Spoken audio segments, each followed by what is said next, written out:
Part 1 में हम लोग ने 1853 के एक्ट के पारित होने के कारण को जाना। अब हम लोग जानेंगे इनके मुख्य धाराएं।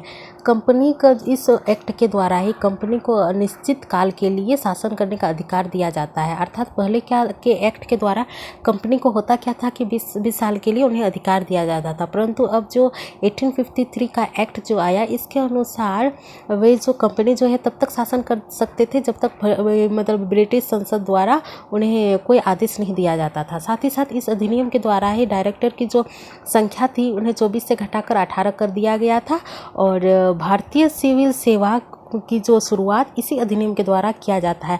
साथ ही साथ पहले होता क्या था कि जितने भी अधिकारी होते थे उनकी नियुक्ति governor general board of director करते थे, लेकिन इस अधिनियम के द्वारा उससे जो ये अधिकार था उन्हें छीन लिया गया।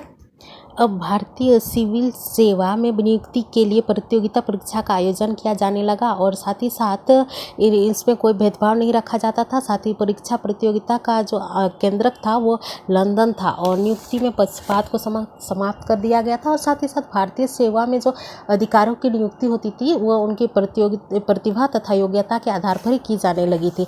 साथ ही साथ हम देखते हैं कि इस एक्ट के द्वारा ही गवर्नर जनरल की जो विधान परिषद थी उसकी संख्या को बढ़ा दी जाती है और डायरेक्टरों के प्रभाव को कम करने के लिए डायरेक्टरों की जो बैठक होती थी उनकी गणापूर्ति को कम कर दिया गया। इसी के साथ ही बंगाल तथा पंजाब के गवर्नरों की नियुक्ति की जाने लगी थी। पहले क्या था कि बंगाल का जो गवर्नर होता था वो पूरे भारत का गवर्नर होता था, बाद में ये इसे हटा दिया गया। उनका कहना था कि अब जो बंगाल का जो गवर्नर होगा वो न्यू होगा और जो पूरे भारत का गवर्नर था वो अलग होगा। ब्रिटिश गवर्नर जनरल के परिषद के लिए ब्रिटिश संसदीय प्रक्रिया को ही अपनाया गया था। साथ ही साथ प्रत्येक विधेयक के लिए गवर्नर जनरल की अनुमति को आवश्यक कर दिया था। अब देखते हैं अधिनियम के दोस्त।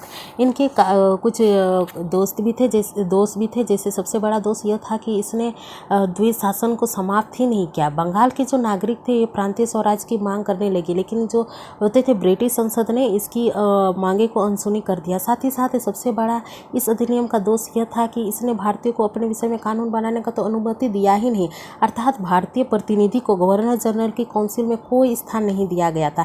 इस अधिनियम को तो इसीलिए भारत ने तो इसे स्वीकार ही नहीं किया। फिर भी 1853 का जो अधिनियम है संवैधानिक दृष्टि से विशेष महत्वपूर्ण रखता है, क्योंकि इनके द्वारा ही संसदीय पद्धति का जो होता है सूत्रपात हो जाता है।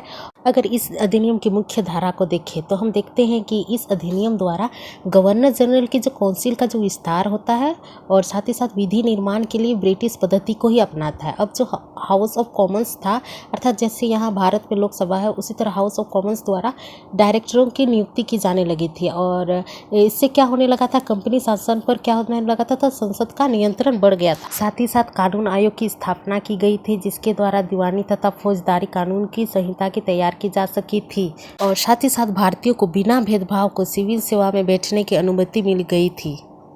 आई होप ये वीडियो आपके लिए काफ़ी हेल्पफुल रहा होगा। वीडियो पसंद आए तो सब्सक्राइब ज़रूर कर लीजिएगा। Thank you.